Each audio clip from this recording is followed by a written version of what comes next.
Terima kasih pimpinan Pak Menteri dan jajaran. Ini Kementerian ATR BPN ini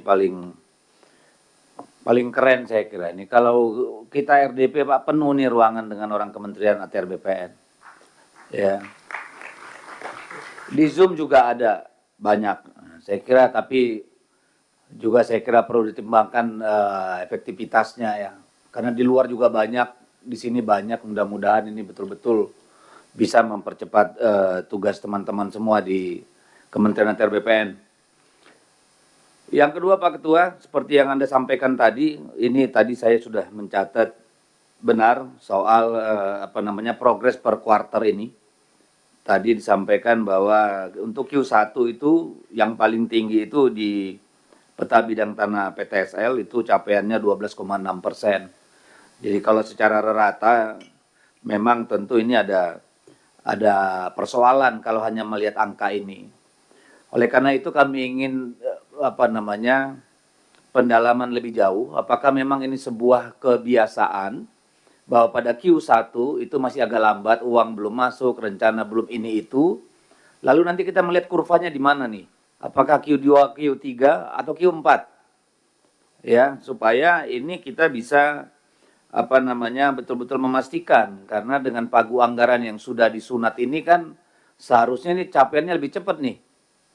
Iya kan? Karena anggarannya sedikit jadi bisa fokus menyelesaikan hal-hal yang betul-betul menjadi prioritas dengan asumsi semua yang dibuat dalam perencanaan itu sudah dirasionalisasi.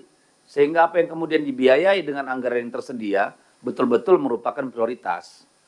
Sehingga nanti perlu pendalamannya Pak, pada Q berapa kita akan mendapat kurva paling tinggi dari pencapaian kementerian. Lalu yang ketiga Pak Menteri, tadi saya sedikit pas saya mau bertanya, mencatat di sini, ini hibah apa loan nih yang World Bank, ternyata langsung dikatakan loan. Waduh, ya oke lah loan, karena pemerintah kita kesulitan di fiskal. Tetapi ketika Pak Menteri mengatakan ini untuk kemudahan investasi, saya ingin mengatakan bahwa memang kita negara paling kacau urusan tanah dan investasi ini. Terbukti di hampir semua negara Asia, konflik agraria paling tinggi itu di negeri ini, Pak. Paling tinggi bandingkan dengan semua negara di Asia. Nanti kita buka datanya.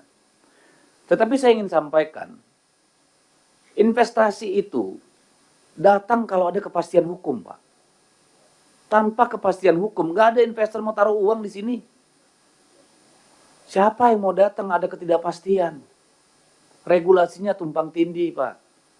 Di bawahnya banyak mafia, banyak makelar.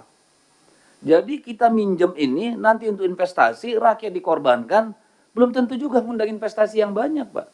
Akhirnya orang-orang kita juga yang makan di barang ini. Seringnya kan begitu. Kalau kita lihat misalnya luasan sawit pertambahan kebun sawit dengan luasan pemberian hak ulayat tanah adat bagi masyarakat, itu kayak seperti kura-kura lawan kuda Arab, Pak. Nggak sebanding.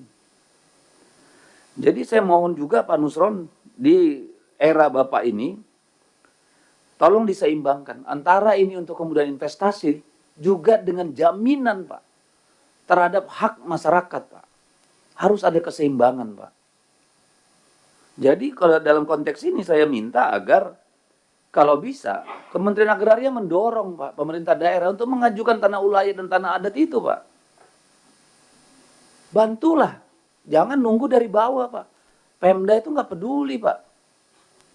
Tolonglah didorong, kita kan punya kantor di daerah, Pak.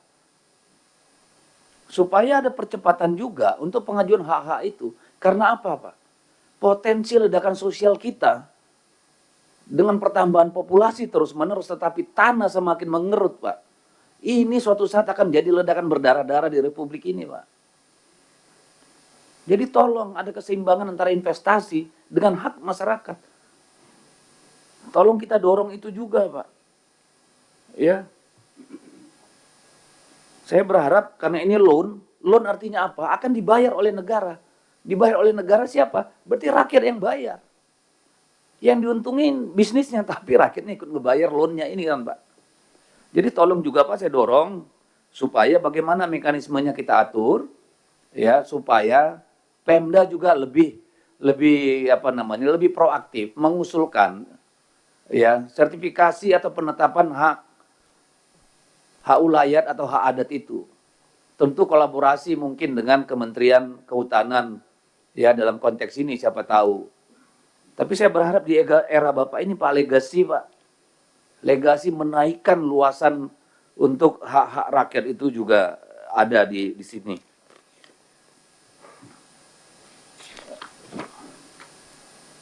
Ini kalau saya lihat kan di sini hingga tahun 2025 itu baru 56 sertifikat hak pengelolaan HPL, ya, dari 18 kesatuan masyarakat hukum adat Pak.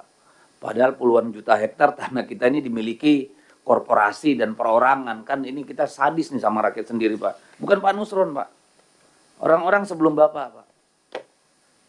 Perilaku kekuasaan sebelum hari ini itu yang menyumbang Pak.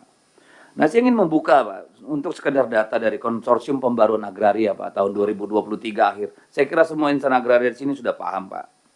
Di akhir tahun 2023 ada hampir 3.000 letusan konflik Pak. 2.939 tepatnya Pak, di seluruh Indonesia. Mencakup 6,3 juta hektar lahan dan 1,759 juta keluarga korban Pak. Ini selama era pemerintahan Jokowi, 2015 hingga 2023 Pak. Ya. Ini 90% nggak kelar-kelar nih urusan Pak. Jadi kita lihat di sini Pak, ya, ada proses kriminalisasi sebanyak 2.363 kasus Pak, selama rentang waktu 9 tahun itu. Ini keluarga terdampaknya Pak hampir 2 juta orang. Saya berharap Pak, ini bisa kita tuntaskan Pak, satu persatu. Sembari kita menyelesaikan ke depan, tapi yang di belakang ini tanggung jawab kita juga Pak, ini tanggung jawab pemerintah Pak.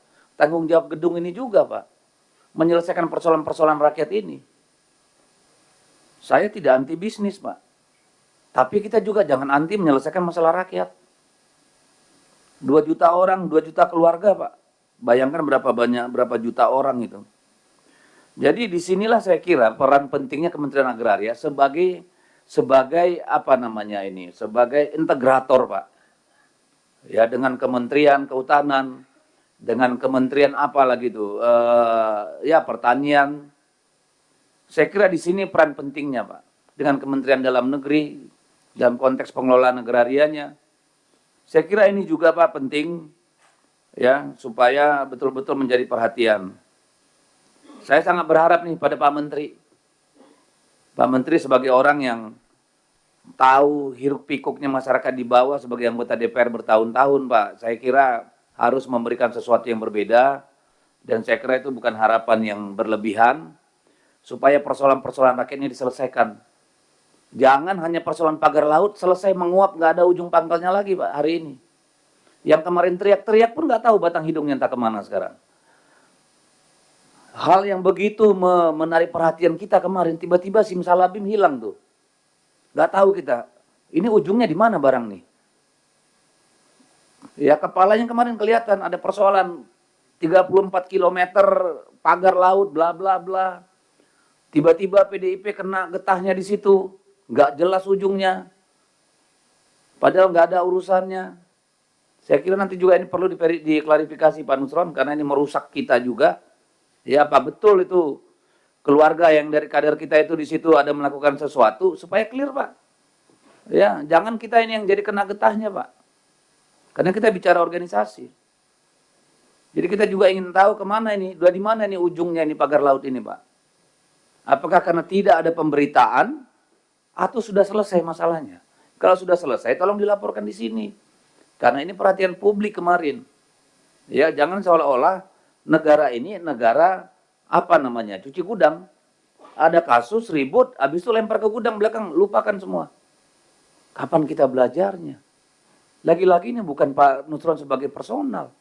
Ini soal bagaimana kita mengelola negara. Apa kayak begini kita? Tiap ada masalah, hilang karena masalah baru. Bukan karena kita selesaikan.